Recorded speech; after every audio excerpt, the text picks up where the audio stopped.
আজি ঢেকিয়াজুলিবাসীক বহুত ধন্যবাদ জনাব পাই সুখী হৈছোঁ যে তেখেতসকলে আমাক ইয়াতে হৰিনাম গুণানুকীৰ্তন কৰিব মাতি আনি যিখিনি আমাক সুবিধা দিছে তেওঁলোকে আমাক যিখিনি সন্মান দিছে তাত আমি নথৈ আনন্দিত হৈছোঁ আৰু তেওঁলোকক অশেষ ধন্যবাদ জনাইছোঁ।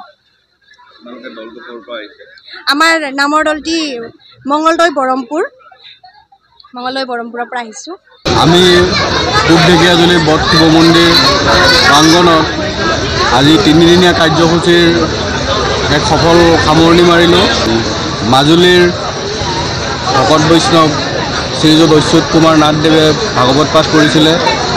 লগতে যোৰহাটৰ নিবাসী অনিল তাঁতীদেৱে ভাগৱত ব্যাখ্যা সুন্দৰ দিহানামেৰে সুন্দৰ অনুষ্ঠান কৰি থৈ গ'ল।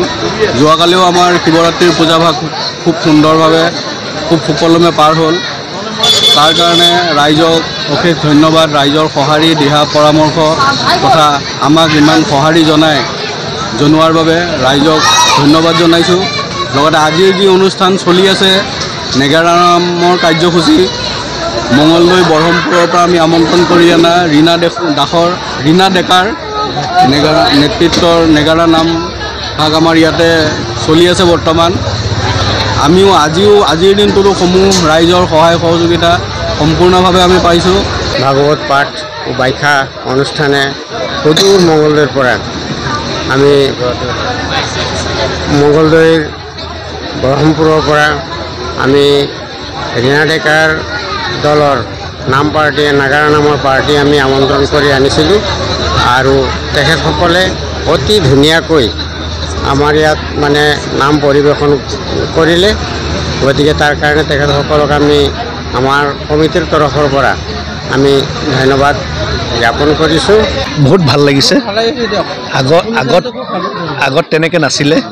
এই গকুল বৰা আমাৰ নিবাস চৰকাৰ সিহঁতৰ যোনটো মানে সহযোগত এই মানে এটা মানে বহুত আগতে এই সন্মানটো পাব লাগিছিলে কিন্তু পোৱা নাই। আৰু আজি যোনটো মানে আমাৰ মানে ৰাইজ ইয়াত যেনেকৈ মানে একজুট হৈ কিনে আজি নহয় যোৱা কেইবছৰমানৰ পৰা মই চাই আছোঁ মানে ইয়াত মানে বহুত মানে ৰাইজ একজুট হৈ কিনে ইয়াত কি ধুনীয়া নাম কীৰ্তন হয়।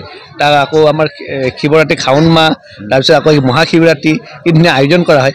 আগন্তুক দিনবোৰত যাতে ইয়াৰ যদি আমাৰ কৃষ্ণনগৰৰ ৰাইজ বুলিয়ে নহয় আমাৰ সকলো মানে ঢেকিয়াজুলিৰ ৰাইজ মিলি যদি এই ইয়াত যে সহযোগ কৰে তে এইটো মানে বহুত ডাঙৰ এটা মানে সপোন আছে যে আমি সেই দিনকেইটাত আকৌ বহুত আগবাঢ়ি যাব পাৰিম। ঠিক আছে, সেইটোৱে আমাৰ আৰু ইয়াত আহি খুবেই আনন্দ লাগে। এটা জাগ্ৰত এটা মন্দিৰ ইয়াত জাগ্ৰত মন্দিৰ আমাৰ ঢেকিয়াজুলি এনেকৈ জাগ্ৰত মন্দিৰ আমাৰ মানে শিৱ মন্দিৰ বুলি ক'লে এইটোৱে এটা মানে ভাল লগা এটা মানে মন্দিৰ আৰু মানে